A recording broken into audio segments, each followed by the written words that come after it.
Suatu sore, seorang pria bernama Frank dibebaskan dari penjara setelah selama 14 tahun ditahan. Frank adalah seorang bos mafia yang dulu menguasai berbagai macam bisnis haram di kota New York. Malam itu sebelum dibawa ke tempatnya menginap, Frank diajak berkeliling ke kawasan kumuh yang dipenuhi oleh para pecandu berkulit hitam.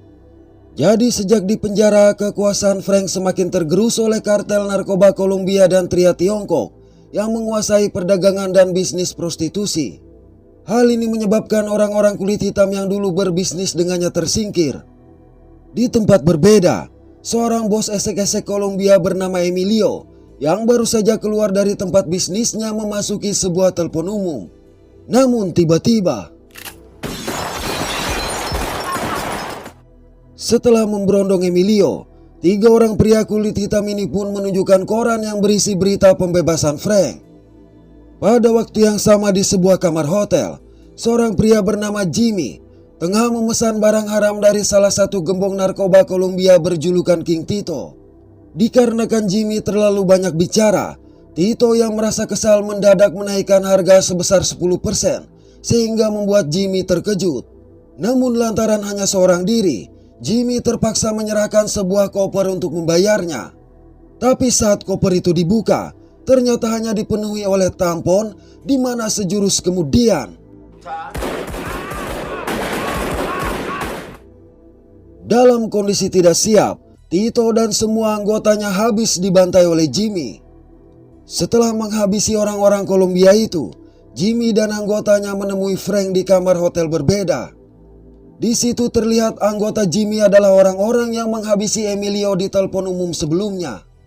Terungkap pula bahwa Frank adalah bos mereka.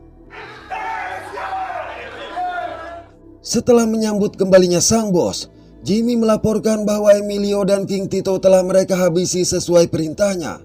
Selain itu mereka pun membawa barang dan uang milik keduanya.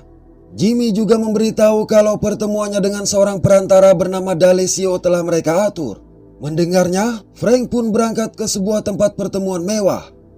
Di sana Frank disambut oleh pengacaranya, sejumlah politikus serta seorang hakim wilayah. Frank kemudian menemui D'Alessio dan memintanya untuk mengatur pertemuan dengan seorang bos kartel narkoba bernama Clay dengan alasan ingin memulai kembali berbisnis. Sepeninggalan D'Alessio, Frank mengajak seorang konselor bernama Jennifer untuk berjalan-jalan menggunakan kereta bawah tanah. Sementara itu D'Alessio sampai ke sebuah tempat judi untuk menemui pria bernama Clay yang tengah asik bermain bersama beberapa rekannya. D'Alessio lantas menyampaikan pesan dari Frank. Sayang Clay menolak berbicara apalagi bertemu dengan Frank. Ia bahkan mengejek Frank yang bergaul dengan orang kulit hitam, jadi lebih memilih untuk berbisnis dengan orang-orang Kolombia. Oleh sebab itu Clay mengusir D'Alessio guna menyampaikan pesan penolakan tersebut. Beralih ke sebuah gerbong kereta bawah tanah, di mana Frank yang tengah asik bersama Jennifer tiba-tiba didatangi oleh 3 orang preman kulit hitam yang mencoba memalaknya. Tapi begitu melihat senjata di balik jas Frank, ketiga preman ini pun langsung gentar. Alih-alih menghabisi ketiganya, Frank yang bersimpati pada orang kulit hitam malah memberikan mereka segepok uang dan meminta mereka menemuinya di sebuah kamar hotel. Setelah berurusan dengan ketiga preman tadi, Frank bersama anak buahnya yang telah mendapat kabar dari D'Alessio langsung menemui Clay.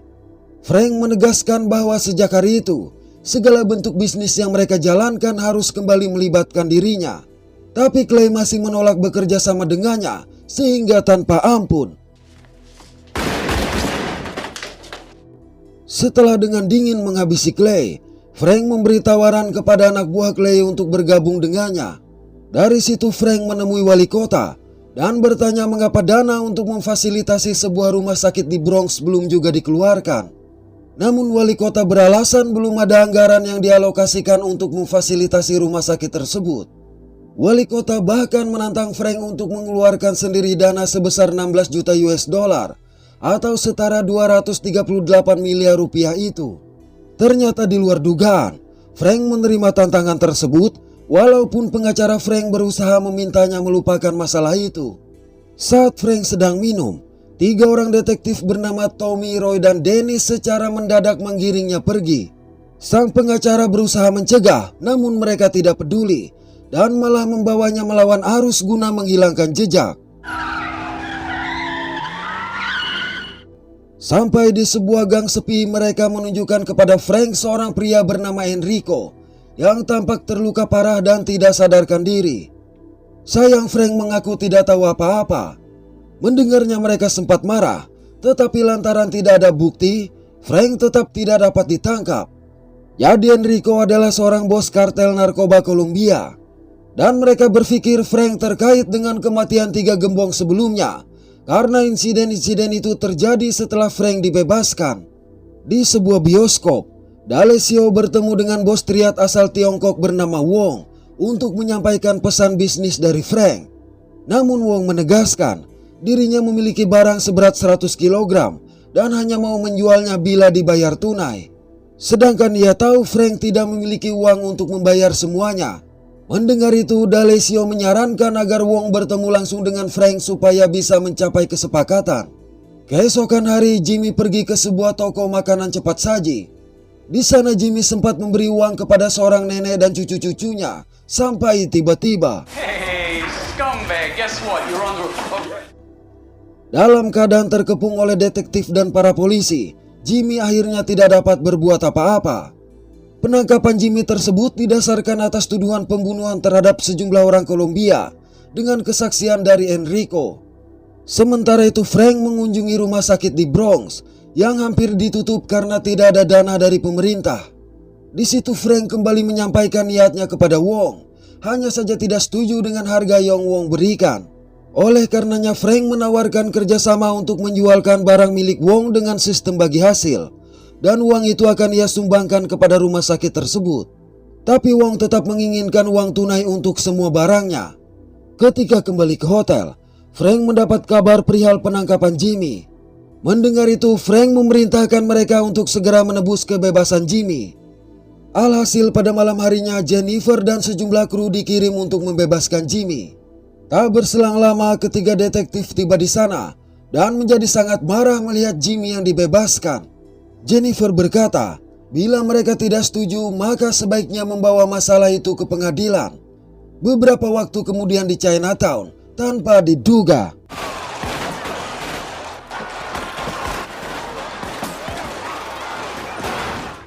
setelah membantai semua anggota triad tersebut, Frank dan anak buahnya menangkap Wong, lalu memaksanya untuk menunjukkan semua barang yang ia miliki. Parahnya lagi, walaupun semua barang itu mereka ambil, Wong juga tidak diampuni. Beberapa hari berselang, dengan sumbangan dana dari Frank, maka secara resmi rumah sakit di Bronx pun dibuka untuk umum. Melihat berita tersebut, tak ayal membuat Dennis semakin marah. Menurutnya Frank sekarang telah menjadi raja New York, sedangkan mereka hanya melakukan pekerjaan yang sia-sia. Dia juga berpendapat bahwa hukum justru berpihak pada Frank yang memiliki uang. Jadi bila terus mengikuti sistem, maka sampai kapanpun Frank tidak akan tertangkap. Untuk itu dia mengajak sejumlah detektif melakukan serangan terhadap Frank layaknya persaingan antar geng. Mendengar ini tentu saja Roy tidak setuju, tetapi dia tidak peduli. Pada suatu malam di sebuah klub, anggota Frank tampak tengah melakukan pesta, sementara dia sendiri sibuk menghubungi seseorang.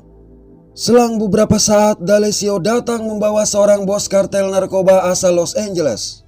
Pria ini mengetahui Frank memiliki barang seberat 100 kg dari Wong, sehingga berniat untuk membelinya. Tapi dikarenakan tidak sanggup membayar semua, maka dia berencana untuk membayar separuh terlebih dahulu, sedangkan sisanya akan dibayar setelah penjualan di Los Angeles.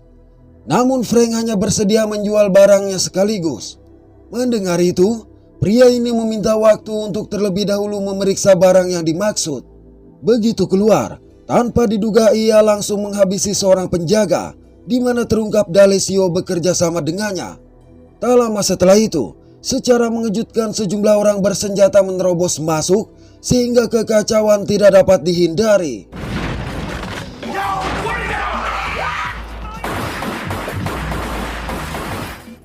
Di tengah baku tembak, Frank berhasil membawa Jimmy kabur. Tetapi seorang penyerang sempat bergelantungan di pintu mobil mereka. Ketika Jimmy berusaha menjatuhkannya, terungkap kalau pria itu adalah seorang polisi. Oleh sebab itu, tanpa ampun Frank menghantamkannya ke sebuah alat pemadam kebakaran. Melihat rekannya tewas, maka anggota penyerang lain segera mengejar, di mana terungkap pula bahwa mereka adalah Tommy dan Dennis. Dari situ, kejar-kejaran yang disertai baku tembak pun terjadi.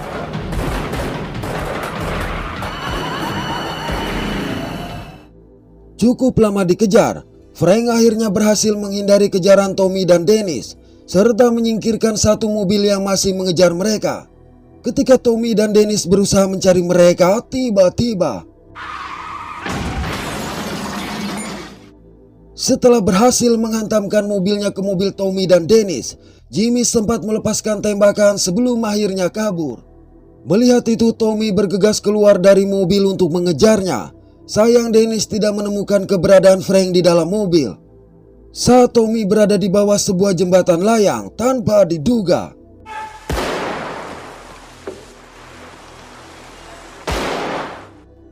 tidak puas dengan hanya satu tembakan, Jimmy bahkan menanamkan timah panasnya berkali-kali sehingga Tommy terluka sangat parah.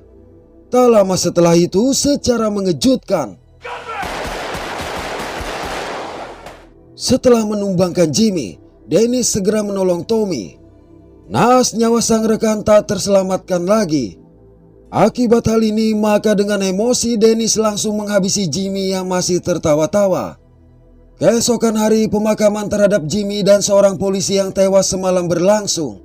Dennis yang dilanda kesedihan dan rasa bersalah akibat menjadi penyebab kematian bagi rekan-rekannya, memutuskan pergi meninggalkan prosesi pemakaman tersebut. Tapi begitu dia berada di dalam mobil, sebuah mobil pun mendekat, di mana ternyata Frank membuka kaca dan langsung menghabisinya, lalu dengan dingin pergi begitu saja. Frank selanjutnya kembali ke markas dan menginterogasi D'Alessio yang berhasil ditangkap oleh anak buahnya. Di sini D'Alessio mengungkapkan bahwa Enrico bekerja sama dengan para polisi untuk menghabisi Frank. Sedangkan dia sendiri mengaku dibayar sebesar 50 juta US dollar dan dijanjikan kebebasan bila menunjukkan di mana markas Frank. Mendengar itu, Frank memerintahkan anak buahnya mengubur pengkhianat tersebut bersama uangnya. Pada malam hari, Roy pulang ke rumah hanya untuk menemukan Frank sudah berada di sana. Frank mengaku telah menghabisi Clay yang memiliki uang sebesar 13 juta US dollar dari hasil menipu di perjudian. Sementara Wong adalah triad pengusaha Chinatown yang menjual para imigran gelap dari Cina. Dan King Tito adalah penguasa bisnis prostitusi anak di kota New York. Sedangkan orang-orang Kolombia lain yang mereka habisi, semuanya adalah bandar narkoba yang merusak kota New York. Di sisi lain, selama dirinya di penjara pun, kriminalitas di kota New York justru meningkat. Jadi tindakan para polisi yang bekerja sama dengan salah satu kartel narkoba Kolombia untuk menghabisinya sangatlah tidak layak. Karena sebagai pebisnis, dia hanya menghabisi orang-orang yang pantas mati, kendati dengan main hakim sendiri. Frank juga mengancam akan membayar seorang pembunuh untuk menghabisi siapapun yang terlibat dalam kasusnya. Sebelum pergi, Frank memerintahkan Roy memborgol dirinya sendiri ke kursi. Sekepergian Frank, dengan cepat Roy melepaskan diri dan bergegas mengejarnya ke dalam kereta bawah tanah. Pada sebuah gerbong, Frank menggunakan salah satu penumpang untuk dijadikan tameng. Roy berusaha memintanya menyerahkan diri, tetapi Frank langsung menghabisinya. Frank kemudian berjalan keluar dari stasiun dan memasuki sebuah taksi. Di sini terungkap kalau Frank juga mengalami luka serius akibat tembakan dari Roy. Sementara itu, para polisi yang mendapat laporan mengenai penembakan itu pun berdatangan. Driver taksi yang melihat Frank menggenggam senjata sontak segera keluar dari mobil dan memberitahu para polisi yang akhirnya mulai mengepung taksi tersebut. Dalam kondisi terkepung, Frank yang sudah semakin lemah akhirnya tewas kehabisan darah. Oke, terima kasih sudah menonton sampai pada akhir konten ini. Mohon maaf atas ketidaksempurnaan dari kami. Semoga terhibur dan sehat selalu. Mantap.